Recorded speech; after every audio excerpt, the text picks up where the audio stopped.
या न्यूज बुलेटिनचे सहप्रायोजक आहेत गोकुळ. कोल्हापूर महापालिकेच्या प्राथमिक शिक्षण समिती विभागामार्फत सन 2025-26 या शैक्षणिक वर्षात आंतरशालेय क्रीडा स्पर्धांच्या अंतर्गत महात्मा गांधी मैदानावर सामुदायिक कवायत स्पर्धा उत्साहात पार पडल्या.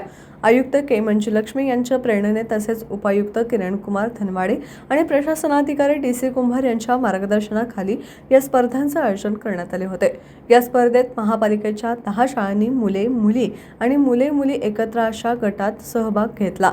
उभे बैठे व्यायाम, डंबेल्स, ध्वज, काठी, लेझिम, टिपरी, झांज आदी विविध प्रकारच्या कवायतींचे सादरीकरण करण्यात आले. स्पर्धेचे उद्घाटन प्रशासनाधिकारी DC कुंभार यांच्या हस्ते झाले, तर निकाल शैक्षणिक पर्यवेक्षक विजय माळे आणि चंद्रकांत कुंभार यांनी जाहीर केला. परीक्षण क्रीडा शिक्षक विकास चोपडे, महेश सूर्यवंशी आणि सीमा सूर्यवंशी यांनी केले. मुली विभागात श्रीमती लक्ष्मीबाई कृष्णाजी जरग विद्यामंदिरने प्रथम क्रमांक पटकावला. मुले विभागातही श्रीमती लक्ष्मीबाई कृष्णाजी जरग विद्यामंदिर अव्वल ठरले, तर मुले-मुली एकत्र विभागात राजारामपुरी येथील छत्रपती राजाराम महाराज उर्दू मराठी स्कूलने प्रथम क्रमांक मिळवला. विजयी संघांना आकर्षक ट्रॉफी आणि रोख रक्कम देऊन गौरवण्यात आले.